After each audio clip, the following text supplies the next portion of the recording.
Hello everyone, this is Teardown Clips, and I recently got into contact with the head developer of Teardown and asked him 12 general questions and also 5 specific questions you left in the comments, which I will address at the end. First, let's get into the general questions, actually answered by the main creator on June 15th, 2020. First off, I asked, when are you aiming to release Teardown? Do you have a date in mind? To which his answer was, and I quote, there is no release date yet, since we don't know when it will be done. Still hoping for second half of 2020. I assume this means a release date around September or October.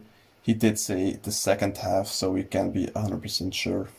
The second question is, do you have a price in mind? Will it be like a AAA game being around $60, or will it be indie priced, meaning $20 to $30?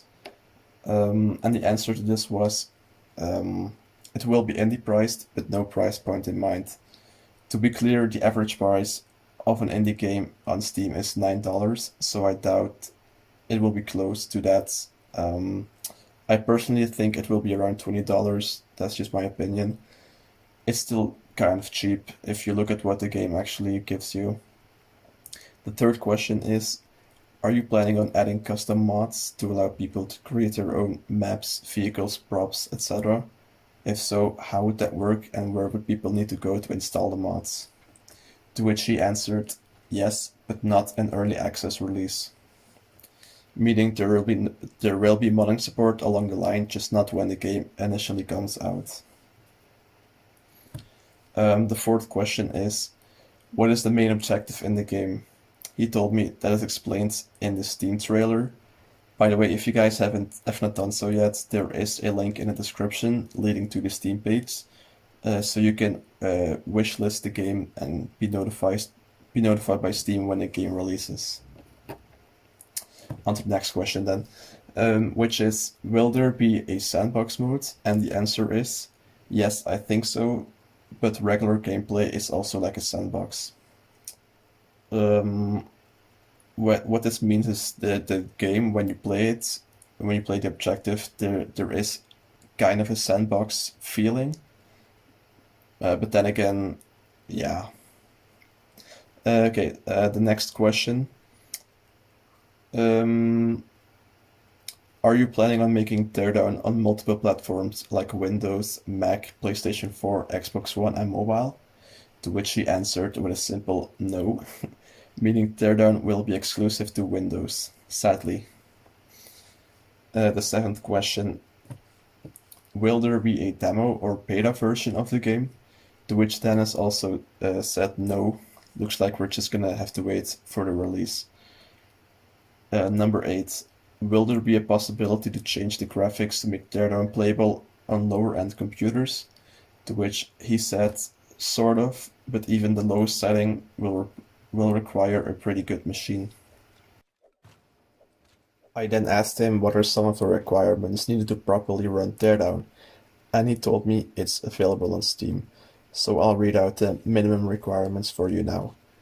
You will need to have a 64-bit processor and operating system, at a minimum Windows 7, a quad-core CPU, 4 GB of RAM, an NVIDIA GeForce GTX 1060 and 500 MB of available space. The next question is Teardown going to feature multiplayer? To which he said no. The last of the general questions is, seeing the AI you featured on your Twitter account, will those be included within the game? And he said not likely and definitely not for early access. Now on to the 5 more specific questions I got directly from the comments. The first one being, do you see a possibility or need for digging underground? And he answered with, probably not, maybe in the future. On to the next question. Do you reckon this game could be used for simulating various scenarios, such as navigating through and escaping out of a burning building because of its complex fire, smoke, and physics simulations? To which Dennis replied with, for fun, yes, for training, no. The next question was, will the fire extinguisher color the voxels where the spray lands on? And he said, no, they will not. The fourth question is, will there be water physics? He replied with, there is buoyancy, which means things will float on the water, but the water won't rush into a broken crown next to it. The last question is, will there be gasoline or oil you can manually pour onto the ground to then set it on fire? And he said, I have been thinking about it, not decided yet. So those were all the questions and answers. I hope this makes things a little clearer. I hope you enjoyed this video. If you did, please like and subscribe, because I upload all the most recent clips and videos about Teardown, and probably more news in the future. Goodbye.